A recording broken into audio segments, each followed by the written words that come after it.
औज़ुबिल्लाहिमिनश्शैतानिर्रजीम बिस्मिल्लाहिर्रहमानिर्रहीम। Dear students, अस्सलाम वालेकुम। आज का हमारा टॉपिक है बेसिक स्टेटमेंट्स, टॉपिक नंबर 2.10। कुछ यहाँ पे हम बेसिक स्टेटमेंट्स को डिस्कस करेंगे। इससे पहले हमने बेसिक स्टेटमेंट्स और बेसिक कमांड्स का डिफरेंस यही देखा था कि बेसिक स्टेटमेंट से पहले लाइन नंबर आता है और इनको एग्जीक्यूट करने के लिए आपको रन कमांड टाइप करनी पड़ती है। तो आइए बढ़ते हैं आज की हमारी बेसिक स्टेटमेंट की तरफ। Topic number 2.10.1 End statement. This statement is used to end program execution, or this statement is used to terminate program execution, close all the files and return to the command level. And statement का use क्या है कि programme की जो execution है, programme जो run हो रहा होता है वो वहीं पे आके रुक जाता है। ठीक है, यहाँ पे प्रोग्राम की टर्मिनेशन ख़त्म हो जाती है, प्रोग्राम की एग्जीक्यूशन ख़त्म हो जाती है, टर्मिनेट हो जाती है, तमाम फाइल्स क्लोज हो जाती हैं जितनी भी आपने ओपन की होती हैं, और आप दोबारा कमांड लेवल पे आ जाते हैं। इट मीन्स कि आप दोबारा कोई भी कमांड वगैरह टाइप कर सकते हैं। जैसे हम मोस्टली END के बाद एक कमांड टाइप करते हैं RUN रन।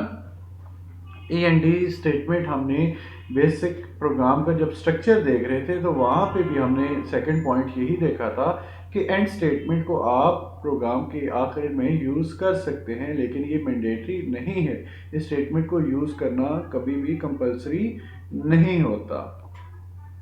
इसका सिंटैक्स है END एंड, और इसकी हम कोई सी भी एग्जांपल लिख सकते हैं। बेसिक का कोई भी प्रोग्राम, बस उस प्रोग्राम की आखिरी जो लाइन है वहाँ पे आपने END स्टेटमेंट लिखनी है।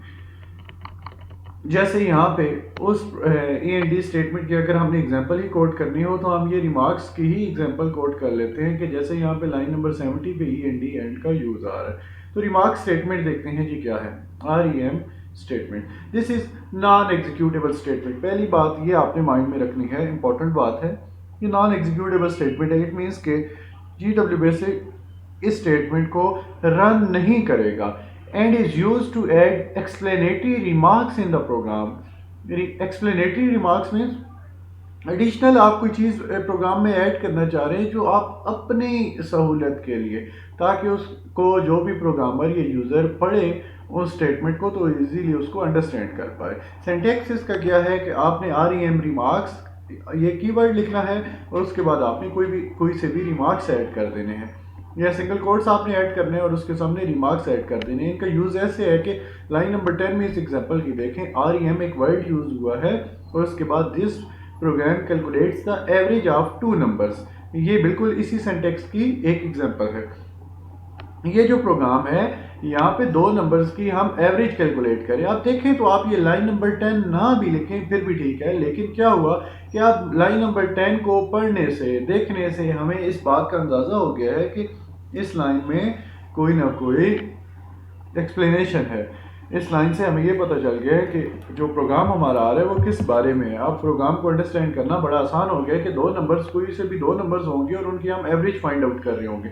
लाइन नंबर 20 में A की वैल्यू 15 गिवन है और B की वैल्यू 25 गिवन है। अब एवरेज फाइंड आउट करने का सिंपल सा फार्मूला होता है कि हम दो नंबर्स को ऐड करा के और उनको 2 से डिवाइड कर देते हैं जितने नंबर्स होते हैं। लाइक लाइन नंबर 40 में AVG एवरेज की वैल्यू हमें कैसे मिलेगी, ये ऐसे मिलेगी, A और B को ऐड करेंगे पहले और फिर उनको 2 से डिवाइड कर देंगे। इट मीन्स कि 25 और 15 दोनों को ऐड करेंगे, 40 आ गया, 40 डिवाइड बाई 2 दैट इज 20।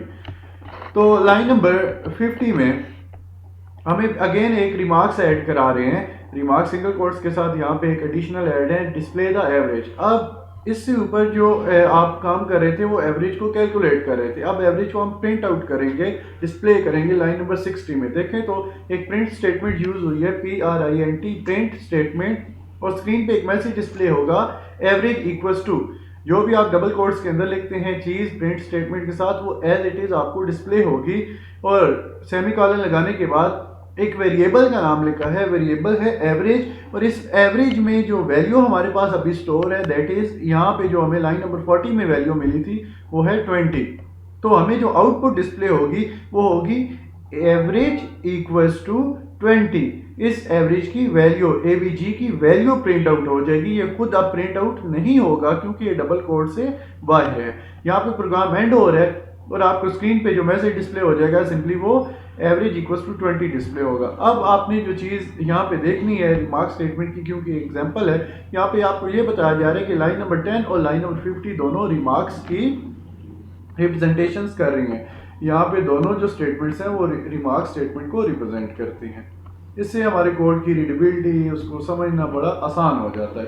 हमारे पास जो तीसरी बेसिक की स्टेटमेंट है वो है टॉपिक नंबर 2.10.3 स्टॉप स्टेटमेंट।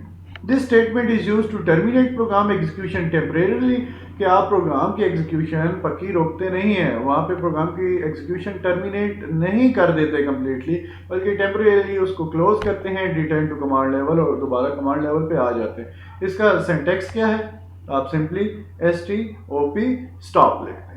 इसके बाद इंशाल्लाह हम arithmetic operators, logical operators, relational operators, concatenation operators और असाइनमेंट ऑपरेटर्स को डिस्कस करेंगे। Thank you.